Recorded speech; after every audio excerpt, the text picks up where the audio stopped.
So I can just kind of start getting rolling on what I wanted to talk about with the first agenda item there. So space apps.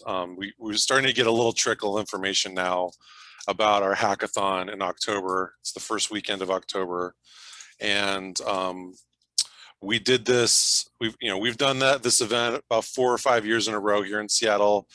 Last year it was virtual. Last year I was the lead organizer for the first time. And I thought it went really well. We had, I think, 6 or 7 teams working on the challenges. So this year, it is the 10th year of the event, and they're starting to celebrate that a bit. They're talking, actually, NASA just put out a press release today, in fact, touting that this is the 10th year in a row, and now they have 10 different space agencies participating around the world. Again, this is an international hackathon. It's not just here in the US. And I can tell you I talked to a lot of the other city organizers around the world, and there's quite a few international folks involved with this, which is really exciting to see. Some pretty large events overseas that they organize for this. We're still getting all the information. They have posted the FAQ page, which I definitely invite everyone to check out if you're interested in this event. And I'll just put up real quick here. So they have quite a few things, like logistical things they've posted. The challenges themselves will be posted in mid-September. Oh, not good. So those are not out yet. And that's the big thing everyone always wants to see, right? So those are going to be posted in mid-September. And but what you could do now is you can go ahead and register for it. And our location page here in Seattle is already up, so you can find that on the main site. We also have a link. We have a link to it from Space Apps Seattle, which is spaceappsseattle.org. It's our website. But yeah, we have a little bit of information about our local event. It'll be all virtual again this year. Unfortunately, things are still kind of flaring up again with COVID, but I think next year we're definitely looking forward to going to an in-person venue in Seattle, like we did in 2019. A couple options there that we're already talking to folks about. So this year we'll do a virtual event. We'll have a kickoff on Friday nights, have a speaker, and then team formation. We'll try to form teams ahead of time. And that's what our meetup tonight is, this series is to facilitate that as well. So try to form teams ahead of time, and then give them the challenges. Everyone gets excited about a challenge, and then they start working on stuff.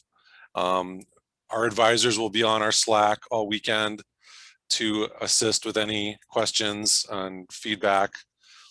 We'll do some quick Zoom calls just to keep everyone engaged. Usually Saturday night, like last year, we'll do a quick Zoom call to talk about the Sunday participation procedures. Like we call it 120 seconds of glory, or sorry, 240 seconds of glory. That's the amount of time you have for your presentation. I was worried there. So yeah, so basically that's the schedule, and registration's open now. So any questions you guys have on that? I'm looking forward to a good event. My favorite thing about hackathons is in team formation to just round up the people that don't have teams, and then you have kind of a chaotic and it's much more interesting.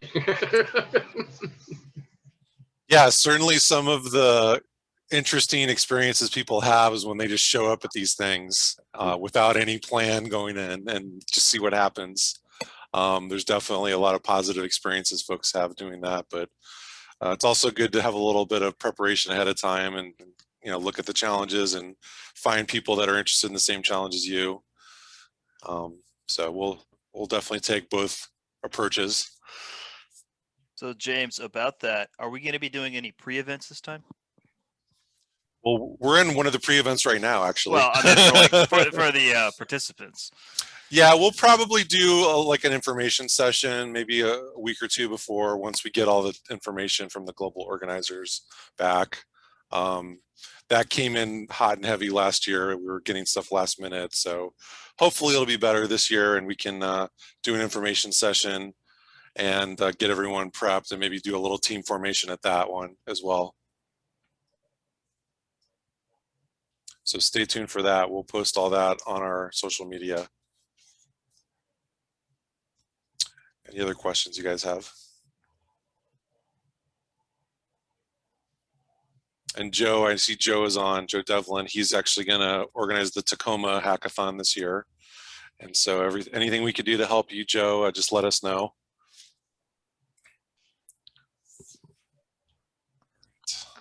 Hi everyone. Sorry to interrupt. So this is my first time joining for this event, and I really don't know about like what I think I'm pretty new here, and I'm not very much aware about what all is being discussed in this event, and also about the hackathons. I would really be interested to know more about it, like what are they about, and how the teams are prepared, and anything like in general about this community would be a great start for me. Any introduction about it? Yeah, absolutely. Welcome to the event. This is Space Data Hackers Meetup. So we're essentially a monthly meetup, and we're a pre-event for the NASA Space Apps Challenge. That is a global event, but we're going to host a Seattle hackathon as well, virtually. And that's the first item on the agenda here. I was just talking about that. So we're trying to build this community of people that are working with space-related data sets. And every month we have different programs for this meetup. Tonight we're going to talk a little bit about a small team that's been formed here that's working on space-based fire detection. And that'll be the majority of what we do tonight. We will have a guest speaker next month, and I'll announce that later on in the program. But that's essentially what we do here, and just a little bit more about the Space Apps Hackathon. This is a global event, and last year we had about 30 people or so participate here in Seattle, and a lot of local advisors as well, that are folks that are knowledgeable about space and data and application development. I'm formerly with Microsoft. Other folks on the call are, that are part of our advisors have worked at some of the local space companies like Blue Origin. And then, so yeah, we're kind of just trying to foster a community of experts here and folks that want to learn. Nice. Is there anything specific expertise that we have among the folks, like, or what is like expertise that we are looking for the participants here? Anything, including art, including music, including marketing and business. Yes. Space is not a very narrow technical thing to make an effect in the world. Yeah. It needs that ecosystem of inspired individuals to make it happen. Yeah, that's a great answer, Michael. And I would also say, like, even though I'm a software developer and a project manager, like, I'm at heart a space geek, and I've been a volunteer for the Mars Society for over 20 years. And there's folks in the Mars Society, for example, that are from every different background and skill level and age and, culture. So, space is a very wide tent, and we welcome everyone. That's great to know. Thank you for the introduction. And I mentioned the Slack channel to you also.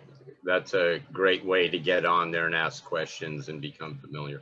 Yeah, let me jump ahead to the resources slide. Because yeah, the Slack channel is great. And let me actually put some of these in the chat window so you can click on them. We have the Slack channel.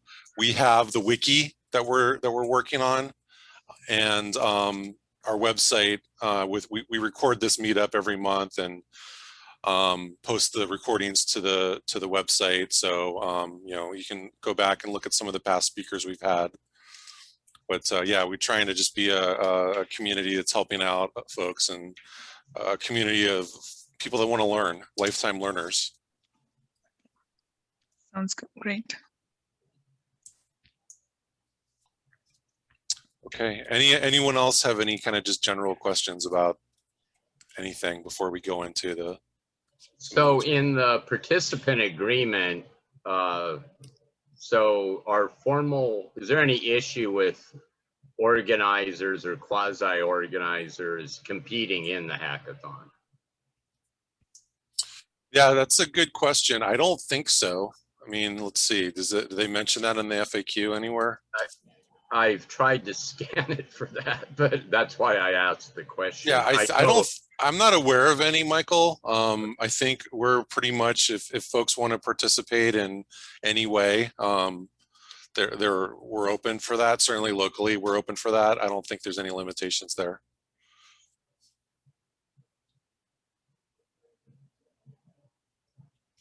I mean, we will certainly have people designated to be mentors. But I don't think there's any limitations on them. And obviously there'll be judges. I don't think the judges should be on a team, right? That'd be a conflict of interest, but certainly the mentors could certainly help out. Yeah.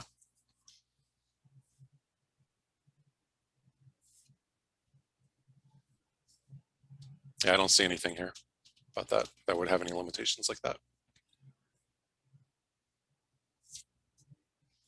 Any other questions folks have about the hackathon or anything else before we get into the material? Looking forward to it. I have adapted well to virtual hackathons. It's a different kind of experience, but if new protocols and stuff like that, but it can be as fun. Mm-hmm. Okay, well, if they're ready, we have a team that met each other at our event here a couple months ago, and they've been working on space-based fire detection. And so we'd love to kind of get a sense of where you guys are at with it. If you want to just kind of start at the beginning and what is the goal of what you're doing and kind of where you've been so far with it and where you're at now, we'd love to hear what you have to say. And I'll go ahead and stop sharing.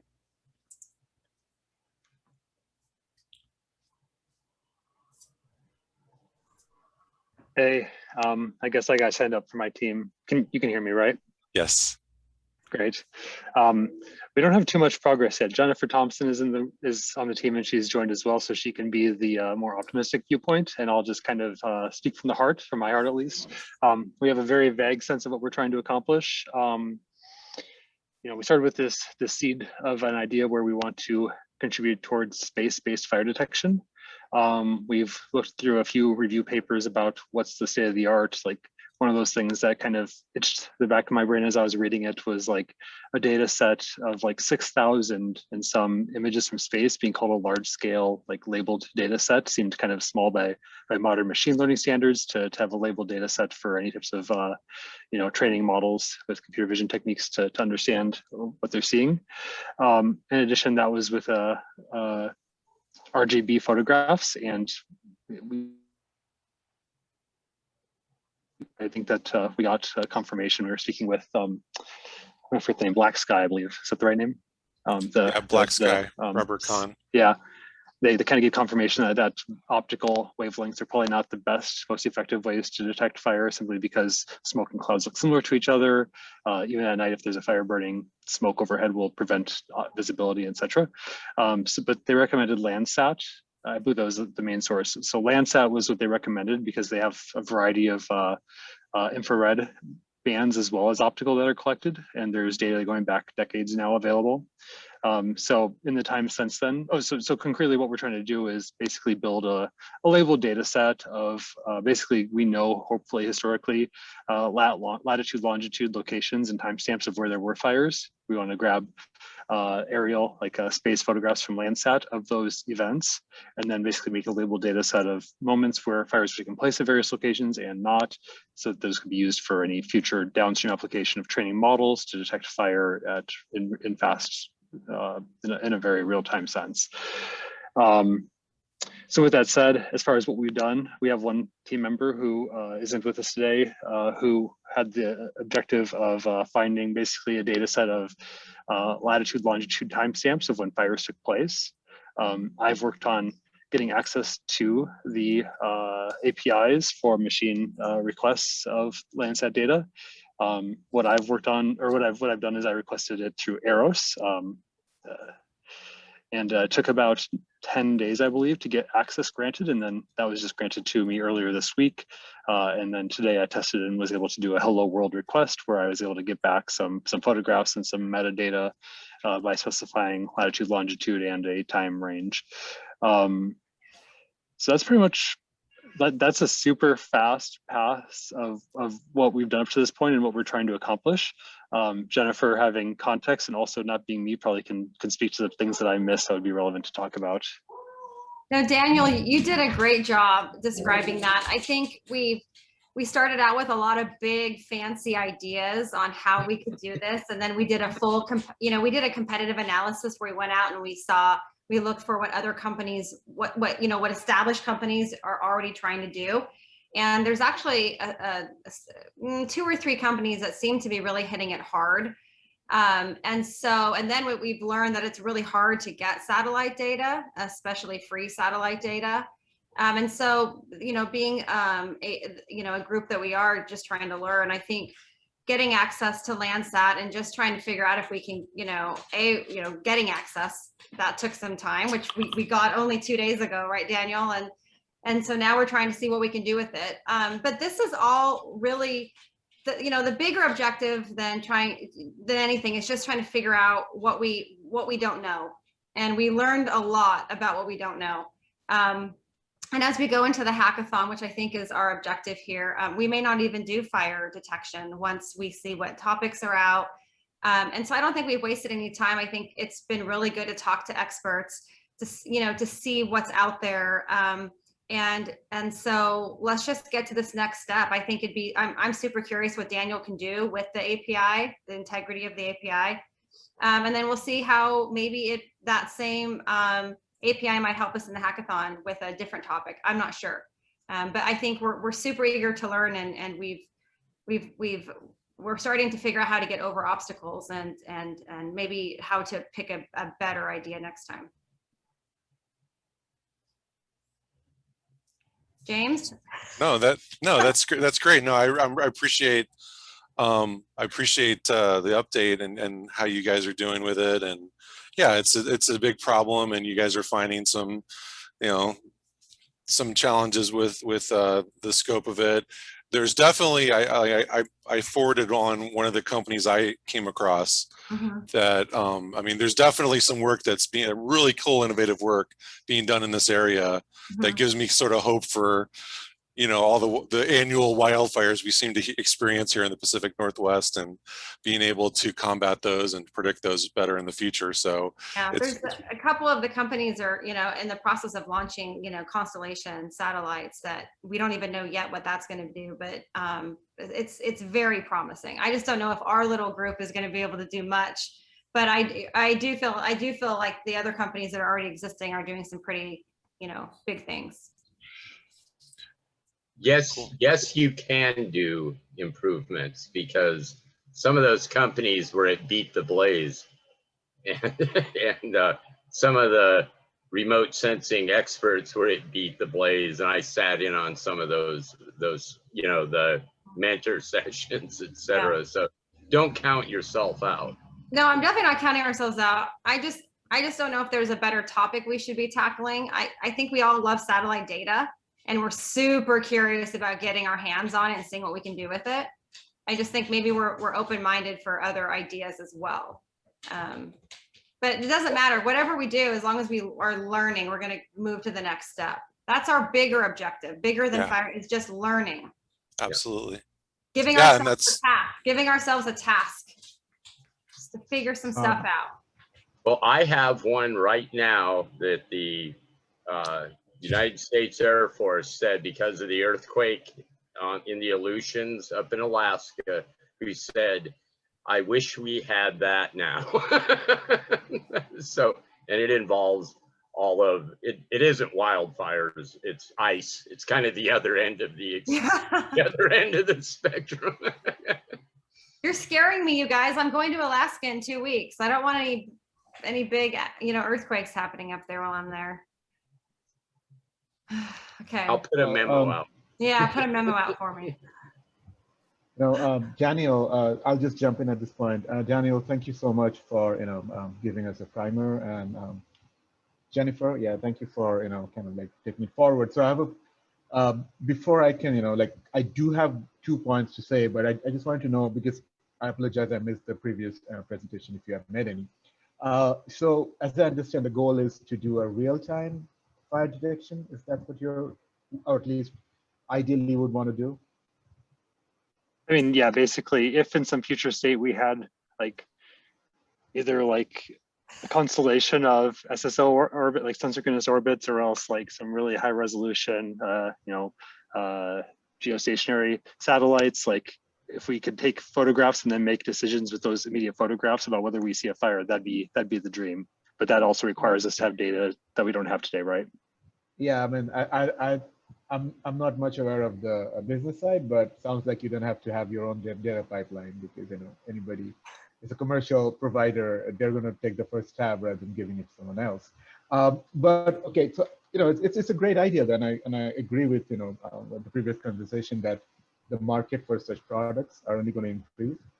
We do need to be able to better predict, but I also think NASA has a Landsat based data set. I've not dug much into it, but it basically has a burn probability, and it also gives you a burn percentage or something. So there are, and I'll post the link on the chat to try, if you can go through it and try and differentiate your idea from theirs or add value to their existing idea would be great.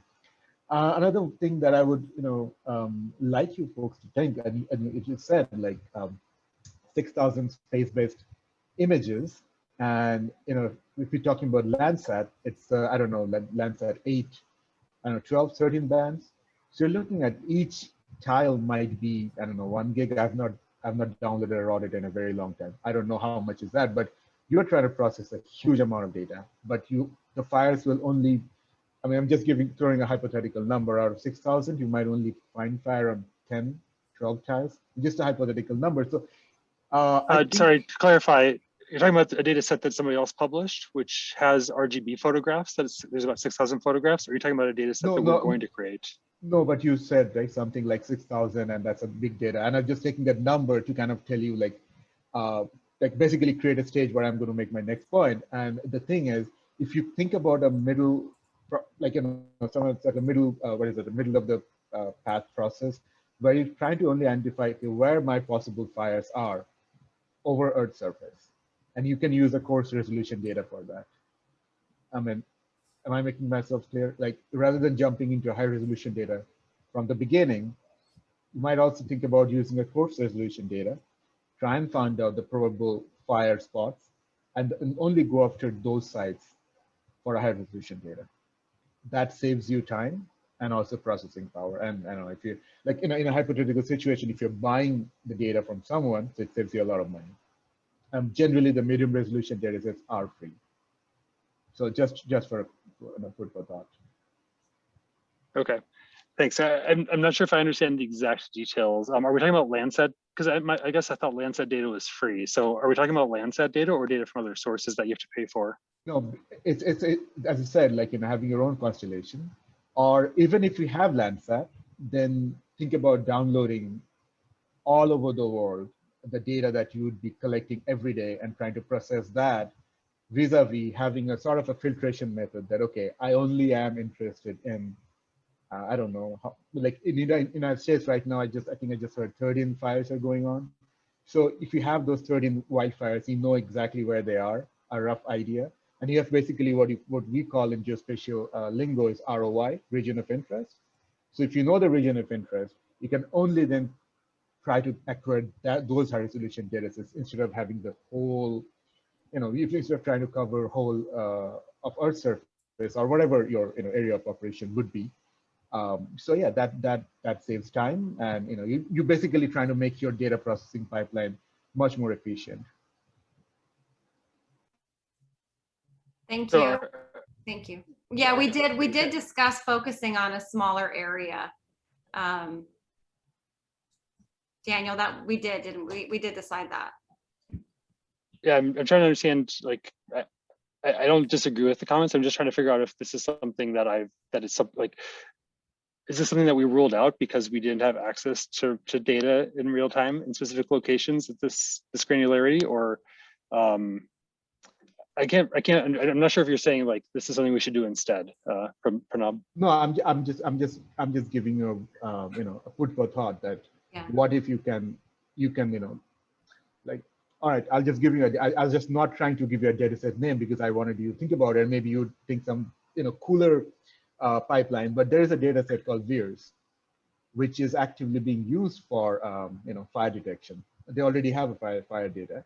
And VIRS, it's not real time, but I think they process the data and put it out within 1 or 2 days. So of course, that is a problem that you have to deal with.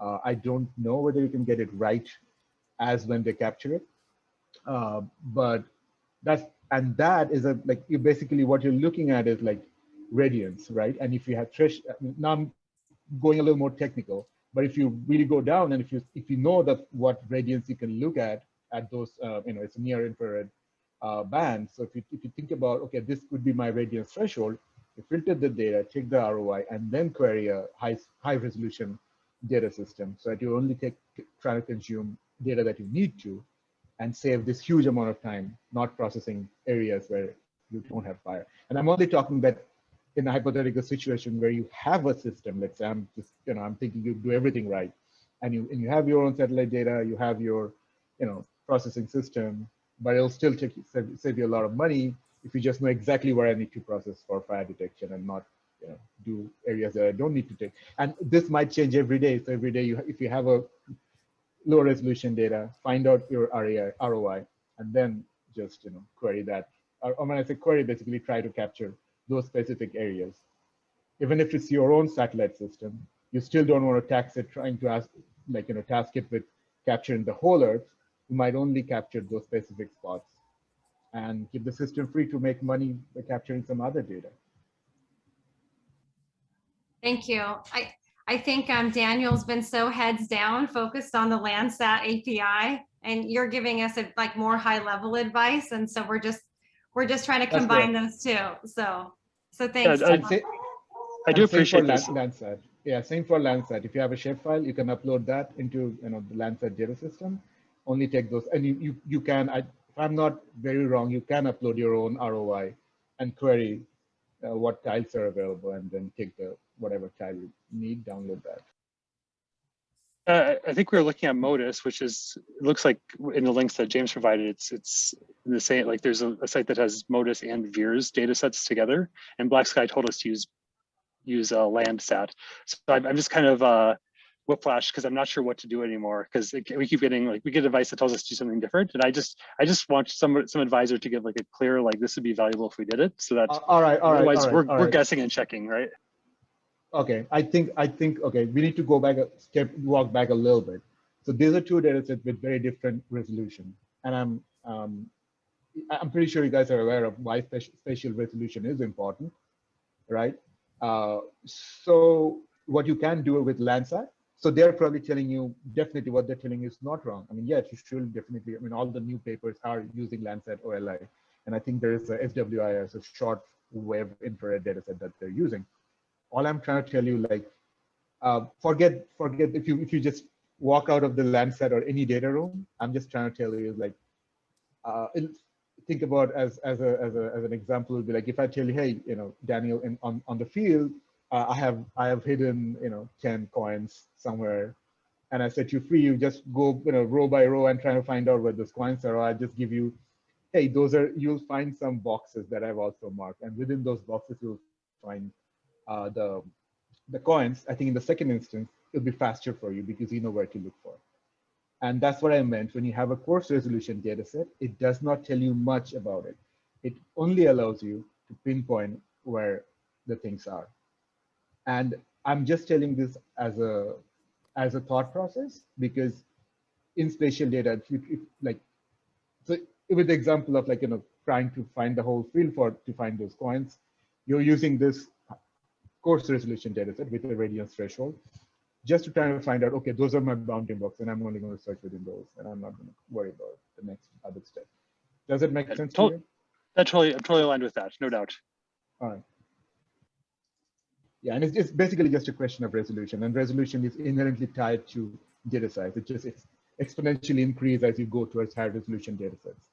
And that sometimes limits, like how much processing power do you have? How much data do you want to download?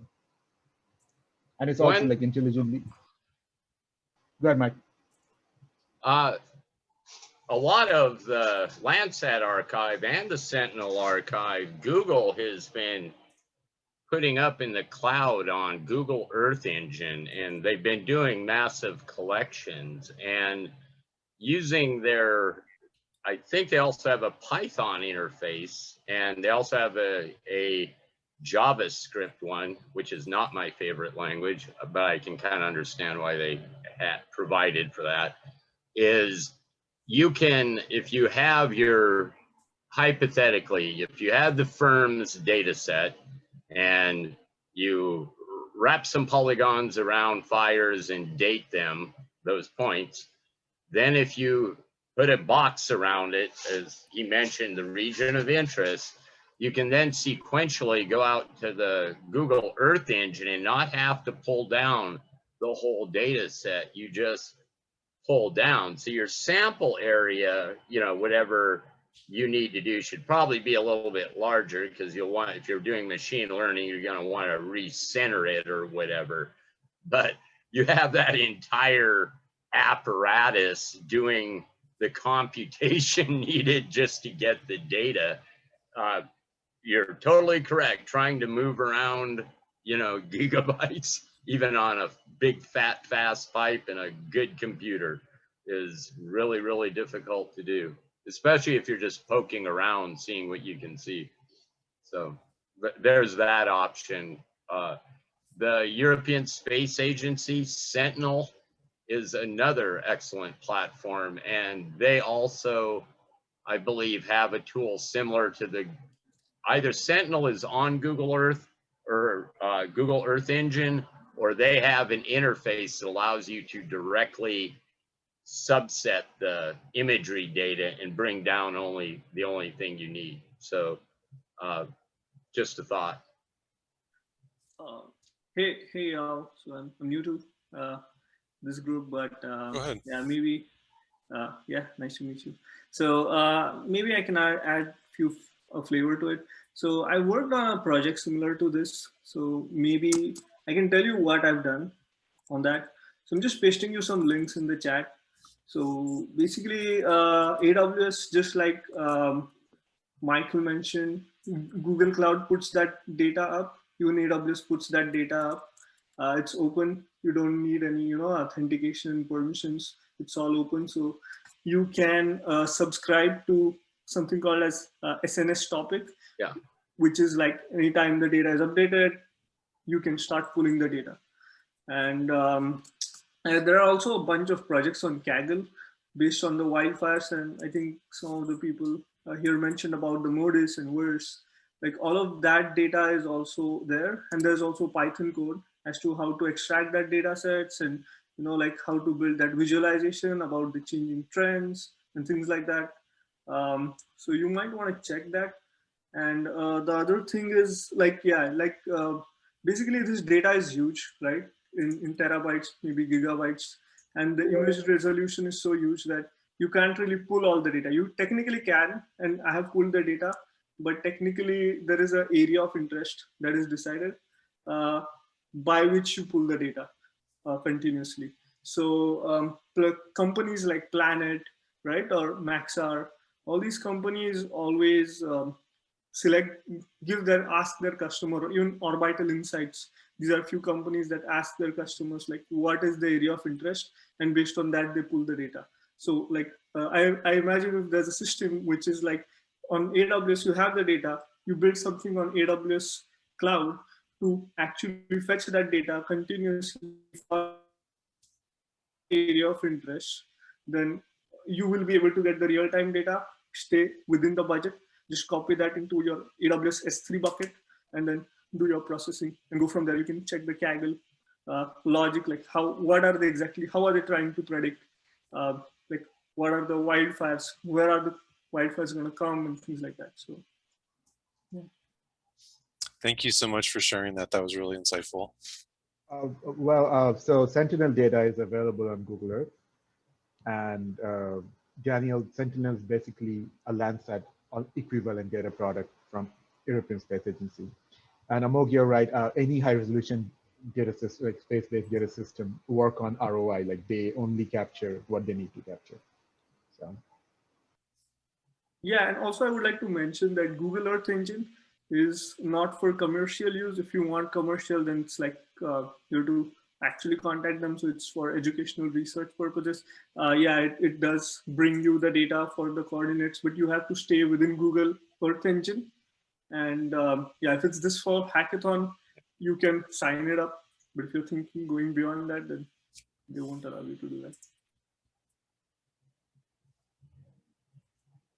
So did go ahead. Did anyone, I was just curious if anybody did have a chance to read the Pennypacker paper that I was pointing to, the guy that was coming up proposing the fire detection satellite? I don't think so, Michael. Let me put up that email you sent because it was just a gold mine of information. I think you're talking about.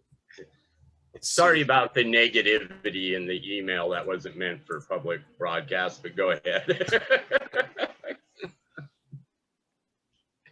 Right. It's like, yeah, I think this is it here, right? Yeah. Oh, that's the one on the Slack, right? Okay. No, you can forward that email, you know, if you want. I don't mind.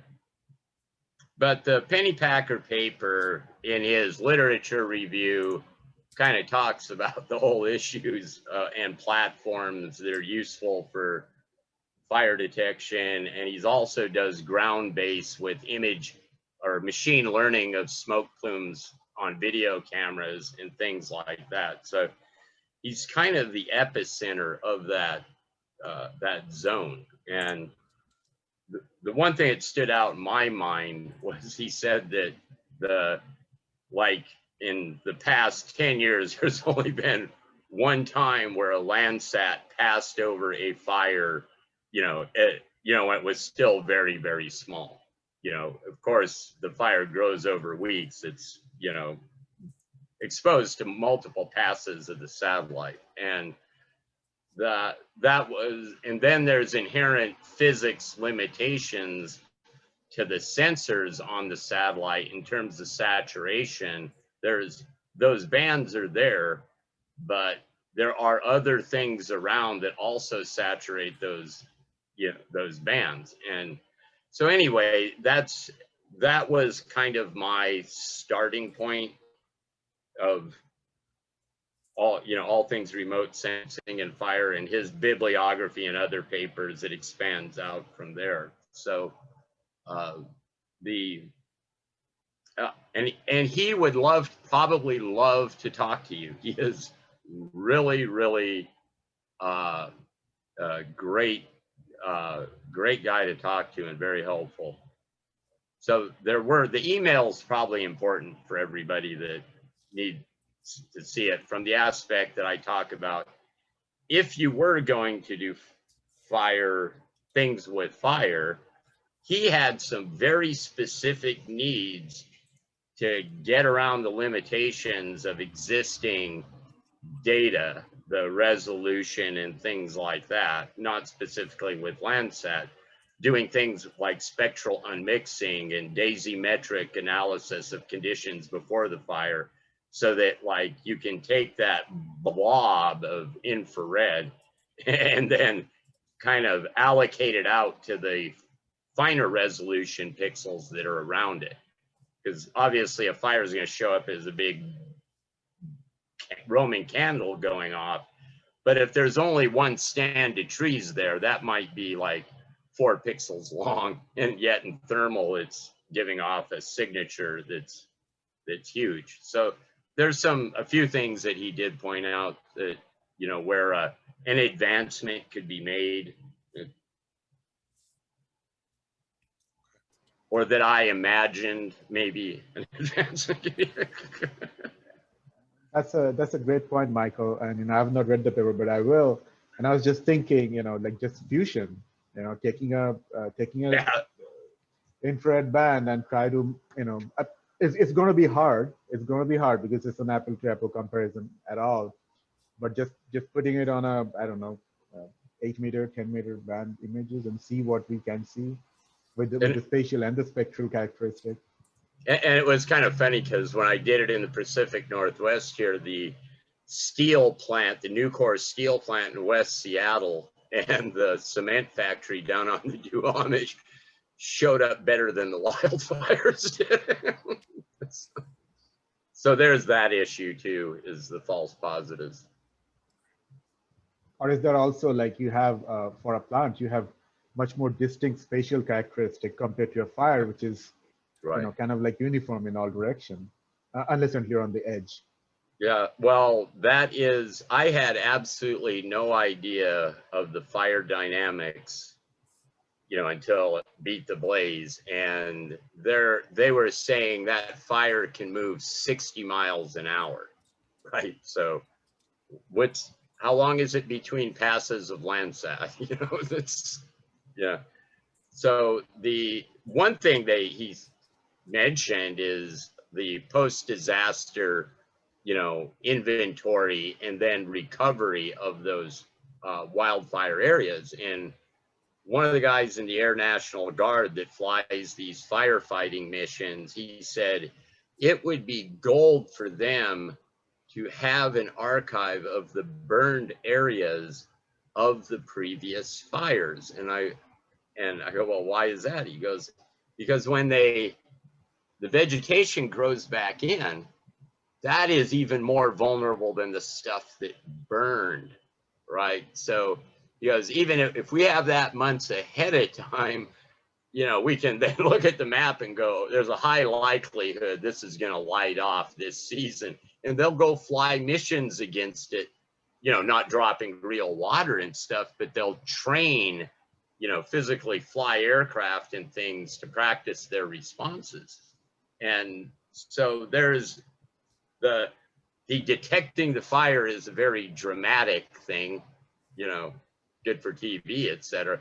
But there's a bunch of other useful wildfire analysis things pre and post that can, you know, that can occur. And the USGS, for instance, is just rolling out their 3D elevation program for the United States. And I've seen some of the preliminary data sets of Powder River Basin in Montana was when I was looking at. It's 1 meter. And it's not only elevation, it's the digital surface model. And there's a bunch of other products associated with that, which are all influence, you know, the dynamics of the fire behavior. So there's some, and there's also, I guess, kind of an open question I have is there's not just the sensor data, and even the sensor data has levels 0, 1, 2, 3, 4, depending on the corrections in processing, but there's derivative data that science teams provide and archive. And then there's derivatives of the derivatives, which actually are really useful in the world, like direct a fire crew or future planning, etc. So I'd recommend that the data science pipeline extends beyond, you know, just the scene analysis, basically. So anyway, that, in my humble opinion, anyway. Yeah, we have a wider plan that talks about detecting vulnerable areas, aggregating data from multiple places, whether it's power lines or, you know, anything that might make a particular place more vulnerable, you know, connecting it to weather, et cetera, et cetera. So we do have this like greater plan. We were just trying to find a really, really small task that seemed you know, digestible, that we could actually Yeah. accomplish something and get used to the data. Yes. And so that's and what, that's that's why a we really good determined, one. right. So that's why we said, let's look at Landsat. Let's, you know, annotate some imagery that we can find. Let's test the integrity of the API, because we've never done this before. But yes, I mean, we have a really large idea plan to really aggregate data from multiple locations, places, historical data. Because I mean, I personally think, and the whole group thinks, that, you know, determining vulnerable, you know, places before the fire hits is a much stronger business case than actual detection. Just Especially since drawing we don't have a circle around California. yeah, or, you know, Pacific Northwest. I mean, and we did want to you know, focus it on one area in particular, you know, like Pranab was saying, because we don't have the energy right now, because we're just trying to learn. Yeah. You know, we really just wanted to zero in on one place, get all the data we could figure out, aggregate it all, and see, you know, create some sort of algorithm around it, and then see if we can almost like figure out, like, okay, this particular forest or this particular area is going to be extra vulnerable this year because of A, B, C, and D, because there's power lines right here that haven't been serviced in 20 years, or, you know, or there's weather is extra bad this summer, you know, et cetera, et cetera. And then that information could we could actually create a business case around it. So one of the things, I was dealing with some extremely difficult, some synthetic aperture radar data, and there were some people that wanted to apply machine learning and artificial intelligence to that. And one of the things that occurred to me is, we always think of, you know, like facial recognition, you know, extracting an object based on, you know, its waveforms, etc. But there's another wealth of information, of another axis, so to speak, in the signature, right, of each pixel. And that there doesn't seem to be much about. Is, in other words, I don't care necessarily where that pixel is. I'm looking for, over time, over every fire, what is that evolutionary space that occurs, you know, that happens with any pixel anywhere, etc. And then the algorithm trains to that. And when it sees conditions historically, like you have an alert box on like Eastern Washington somewhere, then if it sees those spectral changes in the vegetation and those things, and it matches up to the pattern, you know. But it's kind of funny, because it's more based not on the whole scene, it's based along the axis of the spectrum, the spectral characteristics. And you could layer as many data sources from Sentinel, from Landsat, and, you know, all the different international satellites. And I was thinking, man, that model could become incredibly robust very quickly. And perhaps Pranab, I have these flights of fancy, perhaps Pranab, being a real expert, could speak to that. I wouldn't count you out as a non-real expert. So no, I completely agree with what you said, Michael, that adding more data, as you said, like, you know, and I'm not an expert in fire detection, so take it with a bag of salt, if you will. But I think as a general rule of thumb, adding more data set gives you context. Because you said, like, you know, the spectral changes within the ROI, it could happen for multiple reasons. But when you, let's say I have a drought data, you know, that I know there's an active drought going on in there, and that now then it's kind of like, you know, sort of like I don't know, inductive approach, in a way that you have more data set, and that nudges you closer to what you're trying to find, and finally is a verification. And yeah, that's great, because to what Jennifer, you said, like the overarching goal or the bigger plan that you had, yes, surely you'll need all data sets that you can, and trying to thread all of it into a machine learning model. I mean, it'll be interesting, and it'll definitely it'll be great. And I'm 100% sure that you can do that, but it will also be like I think a learning experience for all of us, you know, and would love to, you know, stay in touch with how you do that and what you do. Because yeah, you know, like slope, airflow, air pressure, you know, it's just, you name it, and it's just the nature of the problem is really, really non-linear, and it's just so many factors that can influence the outcome. Having said that, anything that I said, or I'm pretty sure to some extent Michael said, we just kind of said that kind of being in the line a little bit longer, kind of, so for us, it kind of jumps out where the bottlenecks could be. And I think sometimes we just react, oh, okay, have you thought about this? Because you can see like, okay, you can walk into that trap.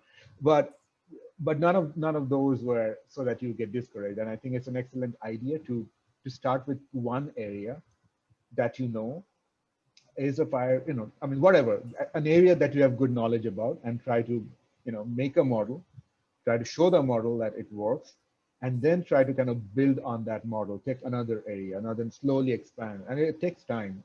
But I think in what I do, that's what exactly, I mean, I'm not in fire detection, but I do some kind of sociological modeling, but basically says how human dynamics, how our, you know, socio-political system can influence our interaction with nature, and how that can impact the ecosystem services flow. And that's what I do. I take a very small area where I know, and I have a good idea about the factors, and then try and model that. And then if I want to expand, I might try to add more data or more dynamics into it, but having something over a small controllable area is the way to go. So you guys are on the right track. So please don't be discouraged or anything. Okay, but what you just said about what you do is super interesting, and I have to ask, like, what have you learned through doing from your work? What is the impact between social? There is definitely impact, and we are just finishing up a paper. I mean, I'm just revising it. There are definitely impacts, and you know how we value our. So in a nutshell, what I can, without giving out too much, what I can say is like yes, like our a lot of the models that are have been done in this context, we sometimes have in the past failed to incorporate the human heterogeneity. In the sense, like if we think of a group of people who interact with nature, we also have to incorporate that they're not all similar in terms of how they are motivated. You know, somebody might value aesthetics over money, somebody might value money over aesthetics, and we really need to incorporate all this uncertainties into our model, and then run that, you know, several times to kind of like see all those, you know, like the plethora of outcomes that could happen, and then try to find a sort of a median range of, okay, this could happen. And so we're just trying to like kind of analyze that, and trying to see like, you know, slowly this whole concept of payment for ecosystem services is gaining more and more traction. As we, you know, carbon offset programs are, you know, being more popularized in Europe, even in the US, we're generating this money, and then we can actually disperse this money for people to take sustainable action with regards to environment. And basically, we're trying to see whether those work or not, and if they work, if there are any, how can we make those better as a mean to fight climate change, which is we are all Cool. experiencing to some degree right now. Yeah, but that's my research is not the point here. The point is, yes, taking it over a really small area and then trying to expand it. I think it's the way to go. And yeah, you guys are on the right track. So please don't be discouraged. No, we are. We are totally discouraged, but we're still doing it. All right, cool. Yeah. And if you have any trouble, Michael or I, we're always there to whack our Yeah, and again, like, I think that just the overall thinking, right? We can apply it to lots of different topics, whether, you know, it's fire detection or you know, or something else. And so again, it's just trying to get familiar with the data sets and what access we have, you know, free access we have, so we can use it. And then the fun part is we don't know where it will take us, but we, you know, but it's like anything, if you just keep moving forward, you'll go somewhere, and it'll be interesting. So one of the things, as far as the free data, it's not like free beer, right? So the free aspect depends a lot on the aegis that you're working with. So a partner be it academic, military, or whatever, can provide access to a far greater range of data sources. And that's one thing I learned in this current hackathon. Mhm. And in addition, subject matter experts to come along with it, because they know they can't do all of the heavy lifting all the time. And so you're spot on working on the APIs, and just there is, not to be pessimistic about that, but there's probably 6 months of work just, setting up the infrastructure of moving that stuff around and, understanding how all those things, work over time, Yeah. So. Which is why Daniel is just heads down trying to figure out this one thing. And we need him to do it. And when it gets into, and it's kind of, because early on, I thought you downloaded an image, but the cataloging, and there's a whole human sociology problem and search problem just around finding a data set. So if the bewildering number of NASA portals, and then each portal, clusters things differently, and is what the data set I'm looking at here, I'm checking 32 character granule numbers. Oh, okay, I've got that. So that's a whole area that is a learning curve that's not trivial to get past. Right, and we were just trying to make some movement versus talk about all of our big ideas, right? We were just like, let's just do a small task and see where it takes us. And Daniel just got API access to Landsat 2 days ago and just looked at it last night for the first time. So we haven't really made progress there yet, but once Daniel gets through that, I think that will get us through our first big challenge. And So then we can move to the next one. Sorry, the latency problem. Yeah. The access is to more than just the Landsat data, isn't it? It's the NASA Earth API license. So basically anything in their repositories you can access, or are there restrictions on it? I'm not sure. Daniel, do you have any insight, or by chance? Sorry, Michael, are you asking about the terms of use, or are you asking about just like what is the access? That, because back in the day, it was once they vetted you through the process, it wasn't only for the single platform and sensor, it was just about everything that's in their collection, and even some of the foreign collections like ESA and the Korean. Yeah, I don't know the particular access request you're asking about. In the case of Eros, they had an access request where I specified what is the data product I want, which I said Landsat, and they asked about like they have different versions of the data, like you said, different data product versions. I kind of just specified what we were after. As far as the terms of use go, like I don't think we're planning to sell anything. We might, if we end up with a nice little data set that's kind of useful for some other person, maybe we'll publish it, and then we'll check our permissions to make sure that's okay. But otherwise, I'm not trying to do anything that I'm too worried about what are the terms of use for it. So I think that's pretty much where my mind is. I don't know about any other data sets that are available with this particular API access that we have right now. As far as I know, it's just Landsat data. Okay, thank you. So something that I wanted to also like highlight what Jennifer said, like basically like what is the business use case of this? So I've done a similar mini project and I just pasted a YouTube like link of the walkthrough, so you can go check that out. But what I found was basically I could recognize like certain patterns when, like for example, I did Australia and India, like when is exactly their like chances of having wildfires, and during that time what is the FRP, like fire radiative power, that's changing across like different time zones and months.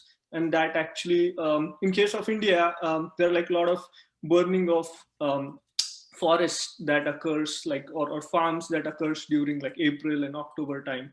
So that is when like the FRP increases, right? And that's when like there's a lot of smoke that you can see when you're doing this geospatial analysis. So things like that I found out.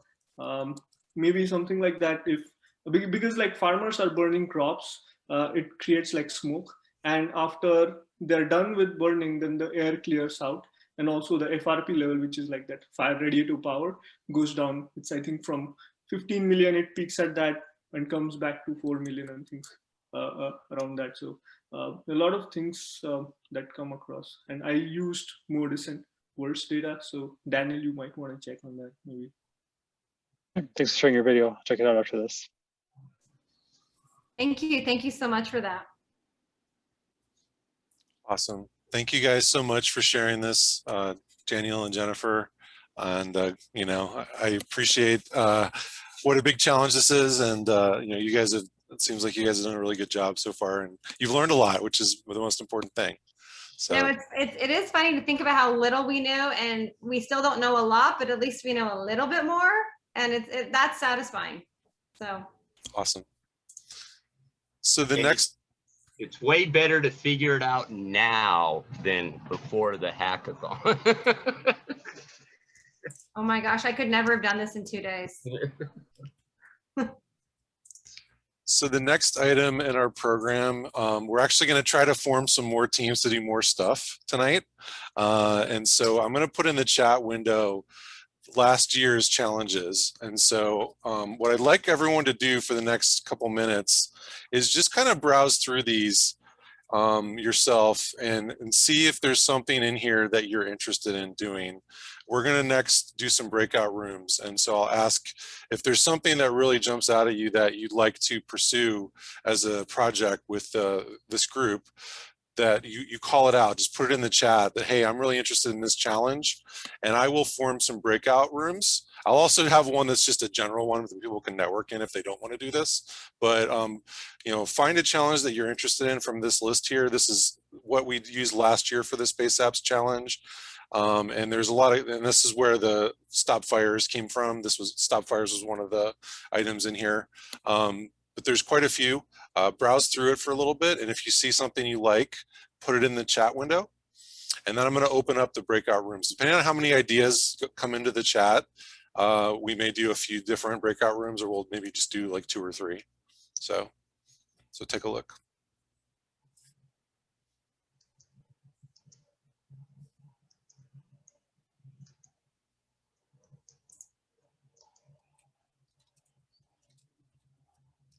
Okay, so we're going to do 4 breakout rooms. And here are the different topics. So for room 1, that's where I'm going to put Pranab. That's going to be sustain. So any challenge under sustain you guys want to talk about. That's advances in space exploration and earth science have revealed the importance of building a sustainable future. What actions can we take to sustain our home planet so it is livable for future generations? Room 2 will be inform. I'm going to put Michael Patrick in there. Michael and the team will talk about being well informed and looking at all the different space-based data sets, also archival data, and how do you share the analysis and results with policymakers, scientists, and the broader community. So look at space agency data with fresh eyes and come up with effective ways for engaging others about scientific and historical information. Room 3, this was a suggestion from NV, and this the person's interested in using hyperspectral satellite data to solve problems both in land and coastal areas. Would like to network with folks who are interested in working with hyperspectral satellite data. And then room 4 is where I'm going to be. That'll be just general networking. If you're not interested in doing a challenge, doing a team and pursuing a challenge, if you just want to kind of talk about space and talk about data, room 4 is your room. So with that, I will open things up, and feel free, however long you guys want to go, you can keep going. I'd love to hear, maybe you can post in the Slack after the meeting or even tomorrow, what you guys ended up talking about, and come up, if you came up with any ideas, and we can talk about those next meetup if you guys start working on stuff. So with that, I'll go ahead and open the rooms up, and thanks everyone for coming tonight. Thanks, James. Thanks, James. Yeah, thanks a lot, guys. Thanks for coming. See you next month.